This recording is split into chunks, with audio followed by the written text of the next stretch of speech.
আসসালামু আলাইকুম ভিউয়ার্স, আবারও চলে এসেছি নতুন কোনো রেসিপি নিয়ে। আমার আজকের রেসিপি সুজির ভাজা মিষ্টি। আর এই মিষ্টিটা বানানোর জন্য কোনো রকম ছানা, মাওয়া, পনির কোনো কিছুরই প্রয়োজন পড়ে না। হাতের কাছে থাকা মাত্র ২টি উপকরণ ব্যবহার করেই ঝটপট তৈরি করে নিতে পারবে। তাই হঠাৎ করে মিষ্টি খেতে ইচ্ছা গেলে অল্প খরচে অল্প সময়ে দারুণ স্বাদের এই মিষ্টিটা একবার বাড়িতে বানিয়ে দেখতে পারো। খেয়ে মন ভরে যাবে, কথা দিচ্ছি। একদম নরম তুলতুলে রসালো, মুখে দেবার সাথে সাথেই মিলিয়ে যাবে। আর স্বাদের দিক থেকে কি বলবো, গোলাপ জামুন মিষ্টির থেকে কোনো অংশে কম হবে না। মিষ্টি বানানোর জন্য প্রথমে এখানে একটা কাপ মেপে আমি ১ কাপ সুজি নিয়েছি। তোমরাও চেষ্টা করবে নির্দিষ্ট একটা কাপ বা বাটি মেপে সুজিটাকে মেপে নিতে। তাহলে পরবর্তীতে যে সকল উপকরণগুলো আমরা ব্যবহার করব সেটা মেপে নিতে সুবিধা হবে। সুজিটাকে গুঁড়ো করার জন্য একটা মিক্সি জারের মধ্যে নিয়ে নিচ্ছি। আর মিষ্টির মধ্যে সুন্দর একটা স্মেলের জন্য আমি দিয়ে দিচ্ছি ২টা এলাচ। আর এইভাবে সুজিটাকে গুঁড়ো করে নিলে মিষ্টির মধ্যে সুজির দানা দানা ভাবটা একদমই থাকবে না। মিষ্টিটা খেতে অনেক বেশি মজার হবে, একদম স্মুথ আর মসৃণভাবে তৈরি হবে। তাই অবশ্যই সুজিটাকে এভাবে গুঁড়ো করে নিয়ে তারপরে ব্যবহার করার চেষ্টা করবে। এদিকে চুলায় একটা প্যান বসিয়ে দিয়েছি। প্যানটা যখন গরম হয়ে যাবে আমি ১ চা চামচের মতো ঘি অ্যাড করেছি। ঘিটা গরম হয়ে যাওয়ার পর আমি গুঁড়ো করে রাখা সুজিটা দিয়ে দিলাম। এবার চুলোর ফ্লেমটাকে একেবারে লোয়ে রেখে একটা স্প্যাচুলা দিয়ে অনবরত নেড়ে চেড়ে সুজিটাকে ভেজে নিচ্ছি। এখানে ঘি দিয়ে সুজিটাকে ভেজে নিলে মিষ্টির মধ্যে সুন্দর একটা স্মেল পাওয়া যায়, যেটা খেতে বেশ ভালো লাগে। তাই চেষ্টা করবে অবশ্যই এখানে ঘি দিয়ে সুজিটাকে ভেজে নিতে। এখানে সুজিটাকে প্রায় ২ মিনিটের মতো অনবরত নেড়ে চেড়ে আমি ভেজে নিয়েছি। তারপর এখানে ২ চা চামচ ময়দা অ্যাড করছি। ময়দাটাকে দিয়েও সুজির সাথে খুব ভালোভাবে আবার ২ মিনিটের মতো আমি ভেজে নিচ্ছি। তবে সুজির কালারটা না কোনোভাবেই চেঞ্জ হয় সেদিকে অবশ্যই লক্ষ্য রাখতে হবে। তো এখানে সুজিটাকে প্রায় ৪ মিনিট সময় নিয়ে অনবরত নেড়েচেড়ে খুব ভালোভাবে ভেজে নিয়েছি। আর এই সময়ের মধ্যে দেখবে সুজি থেকে সুন্দর একটা স্মেল পাওয়া যাবে। ঠিক সেই পর্যায়ে বুঝে নিতে হবে এখানে সুজিটা আমার খুব ভালোভাবে ভাজা হয়ে গেছে। তারপর এখানে আগে থেকে জাল করে রাখা ২ কাপ লিকুইড দুধ অ্যাড করছি। তোমরা চাইলে এখানে দুধের পরিবর্তে পানি ব্যবহার করতে পারো, তবে দুধ দিয়ে ডোটা বানালে মিষ্টির টেস্টটা কিন্তু অনেক বেশি ভালো আসে। তারপর দেখতেই পাচ্ছ একটা স্প্যাচুলা দিয়ে অনবরত নেড়েচেড়ে ডোটাকে আমি তৈরি করে নিচ্ছি। ডোটাকে এইভাবে একটু প্রেস করে করে একটু ম্যাশ করে করে তৈরি করলে ডোয়ের মধ্যে কোনো রকম লাম্পস বা দলা দলা ভাব থাকবে না। তাই চেষ্টা করবে ডোটাকে একটু এইভাবে প্রেস করে করে তৈরি করে নিতে। খুবই অল্প সময়ের মধ্যে দেখবে ডোটা তৈরি হয়ে যাবে। আর খুব বেশি কিন্তু টাইট করে এখানে ডোটা বানাবো না। খুব বেশি টাইট করলে মিষ্টিটা বানাতে আবার অসুবিধা হবে। তেলে ভাজার সময় ফেটে যাবার একটা ভয় থাকে। দেখতেই পাচ্ছ বন্ধুরা, খুব সুন্দরভাবে আমার ডোটা তৈরি হয়ে গেছে। এর থেকে বেশি আমি ড্রাই করব না। চুলোর ফ্লেমটাকে অফ করে সাথে সাথেই ডোটাকে একটা প্লেটের মধ্যে নামিয়ে নিচ্ছি। ডোটাকে হালকা ঠান্ডা হওয়া পর্যন্ত অপেক্ষা করব। আর অবশ্যই ঢেকে রাখবো, তা নাহলে ডোটা কিন্তু উপরের অংশটা ড্রাই হয়ে যাবে। ততক্ষণে চলো মিষ্টির জন্য একটা চিনির শিরা আমি তৈরি করে নিই। এদিকে চুলায় একটা প্যান বসিয়ে দিয়েছি আর দিয়ে দিচ্ছি ঠিক ওই কাপ মেপে ১.৫ কাপ চিনি। আর দিয়ে দিচ্ছি ২.৫ কাপ পানি।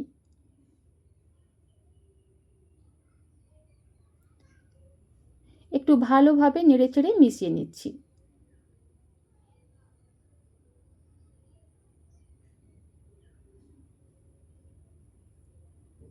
এখানে সুন্দর একটা ফ্লেভারের জন্য আমি ২টা এলাচের দানা একটু ফাটিয়ে দিয়েছি। এখানে ভালোভাবে চিনিটা মেল্ট হয়ে যাবার পর আমি শিরাটাকে ৩ থেকে ৪ মিনিট সময় নিয়ে ফুটিয়ে নিচ্ছি। আর সুন্দর একটা কালারের জন্য সামান্য একটু অরেঞ্জ ফুড কালার ব্যবহার করছি, তবে এটা সম্পূর্ণ অপশনাল, যদি ইচ্ছা যায় অ্যাড করবে, নাহলে স্কিপ করতে পারো। আমি চুলোর ফ্লেমটাকে মিডিয়াম ফ্লেমে রেখে চিনির শিরাটাকে প্রায় ৪ থেকে ৫ মিনিট সময় নিয়ে ভালোভাবে ফুটিয়ে নিয়েছি। আর এখানে কিন্তু ১ তার বা ২ তারের চিনির শিরা আমাদের প্রয়োজন নেই, হালকা চিপচিপে একটা চিনির শিরা আমাদের তৈরি করে নিতে হবে। তো দেখতেই পাচ্ছ বন্ধুরা, এখানে চিনির শিরাটা খুব সুন্দরভাবে আমার তৈরি হয়ে গেছে। এবার চুলোর ফ্লেমটাকে অফ করে ঢাকা দিয়ে চিনির শিরাটাকে একটা সাইডে রেখে দেব। আর এদিকে যে ডোটাকে আমি রেস্টে রেখেছিলাম এখন কিন্তু বেশ কিছুটা ঠান্ডা হয়ে গেছে। তারপর এখানে দিয়ে দিচ্ছি ২ চা চামচ গুঁড়া দুধ। আর দিয়ে দিচ্ছি স্বাদ মতো একটু নুন। এবার সমস্ত কিছুকে খুব ভালোভাবে একটু সময় নিয়ে মিশিয়ে নিতে হবে। এখানে গুঁড়া দুধটা অ্যাড করলে মিষ্টির টেস্টটা কিন্তু অনেক বেশি ভালো আসে, তবে হাতের কাছে না থাকলে স্কিপ করতে পারো। এখানে প্রায় ৫ থেকে ৬ মিনিট সময় নিয়ে ডোটাকে খুব ভালোভাবে মেখে নিতে হবে। ডোটা যদি এই পর্যায়ে তোমাদের হাতের মধ্যে লেগে যায়, সামান্য একটু ঘি ব্যবহার করতে পারো। দেখতেই পাচ্ছ বন্ধুরা, এখানে ডোটা খুব সুন্দরভাবে আমি মেখে নিয়েছি। একদম সফট আর মসৃণভাবে এই ডোটাকে মেখে নিতে হবে। এবার এই ডোটাকে আমি রুটির মতো করে বেলে নিচ্ছি।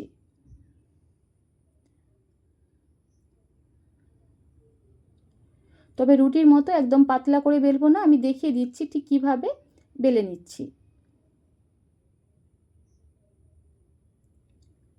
দেখতেই পাচ্ছ বন্ধুরা, এখানে কিন্তু অনেকটাই মোটা করেই আমি রুটিটাকে বেলে নিয়েছি। তারপর একটা ছুরি দিয়ে এইভাবে 4টে সাইড কেটে নিচ্ছি। তারপর এই যে এইভাবে লম্বা লম্বা করে কেটে নিচ্ছি। আমি মিষ্টিগুলো এখানে আমার পছন্দ মতো শেপে তৈরি করছি, তোমরা যে কোনো শেপেই মিষ্টিগুলো বানিয়ে নিতে পারো। দেখতেই পাচ্ছ বন্ধুরা, এখানে মিষ্টিগুলো কিন্তু খুব সুন্দরভাবে আমি তৈরি করে নিয়েছি। তো একইভাবে প্রতিটা মিষ্টি কিন্তু এখানে আমি বানিয়ে নিয়েছি। এবার এই মিষ্টিগুলোকে তেলে ভেজে নেবার পালা। তার জন্য চুলায় এদিকে আগে থেকেই একটা প্যানের মধ্যে পরিমাণ মতো তেল খুব ভালোভাবে গরম করে নিয়েছি। আর অবশ্যই মিষ্টিগুলো ভাজার জন্য তেলটাকে খুব ভালোভাবে গরম করে নিতে হবে। তারপর একটা একটা মিষ্টি আমি তেলের মধ্যে ছেড়ে দিচ্ছি। আবারও বলছি, এই মিষ্টিগুলো ভাজার জন্য তেলটাকে কিন্তু একদম হাই ফ্লেমে রেখে গরম করে নিতে হবে। হালকা গরম তেলের মধ্যে দেওয়ার সাথে সাথে মিষ্টিগুলোর ওপরের অংশ কিন্তু ফেটে যাবে। তারপর মিষ্টিগুলোর একটা সাইড যখন ভাজা হয়ে যাবে, অপর সাইডটাও উল্টে দিচ্ছি। আর প্রথম থেকে শেষ পর্যন্ত আমি মিষ্টিগুলোকে কিন্তু হাই ফ্লেমে রেখেই ভেজে নিচ্ছি। এগুলো সুজির মিষ্টি, লো ফ্লেমে রেখে ভাজতে গেলে মিষ্টিগুলো কিন্তু ফেটে যাবে।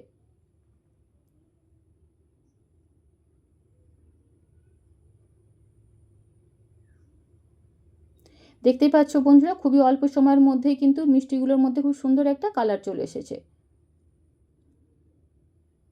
তো এর থেকে কিন্তু বেশি আর কালার করব না। এবার তেল ঝরিয়ে তুলে নিচ্ছি।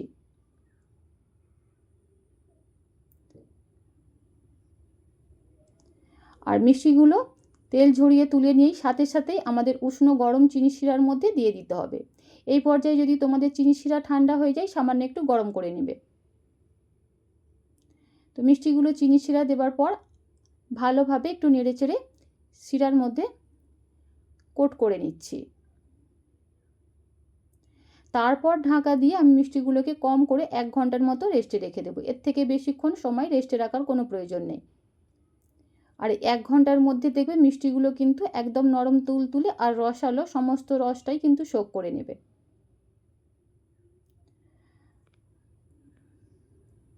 আর দেখতেই পাচ্ছ বন্ধুরা, এখানে মিষ্টিটা কতটা সুন্দরভাবে তৈরি হয়েছে, একদম নরম তুলতুলে আর রসালো। ভেতর পর্যন্ত কিন্তু খুব সুন্দরভাবে চিনির শিরাটা শোক করেছে। এবার একটা একটা মিষ্টি প্লেটের মধ্যে তুলে নিচ্ছি। তাই অল্প সময়ে অল্প খরচে যদি কোনো মিষ্টি খেতে ইচ্ছে যায়, অবশ্যই সুজির এই ভাজা মিষ্টিটা তৈরি করে দেখতে পারো। খেতে অনেক বেশি মজার হয়। কোনো রকম ছানা, মাওয়া, পনির ছাড়া যেই তৈরি হয়েছে, খেয়ে বুঝতেই পারবে না। আর ওপর থেকে সামান্য একটু করে আমি কাজু বাদাম গুঁড়ো দিয়ে দিচ্ছি। এটা জাস্ট দেখতে সুন্দরের জন্য, আর কিছুই না।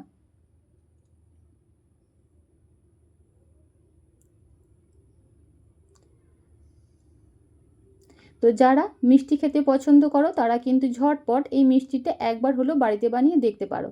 খেয়ে মন ভরে যাবে, কথা দিচ্ছি। একদম নরম তুলতুলে আর রসালো হয়, মুখে দেবার সাথে সাথে মিলিয়ে যাবে। তো চলো একটা মিষ্টি আমি তোমাদের কেটে দেখাচ্ছি যে কতটা পারফেক্টভাবে তৈরি হয়েছে।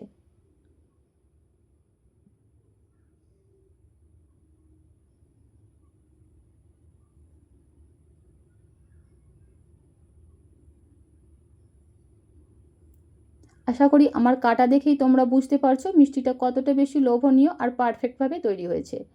একদম নরম তুলতুলে রসালো, মুখে দিলেই কিন্তু মিলিয়ে যাবে। তো আজকের আমার সহজ ও মজাদার ভাজা মিষ্টি রেসিপি তোমাদের কেমন লাগলো অবশ্যই কমেন্ট করে জানিও।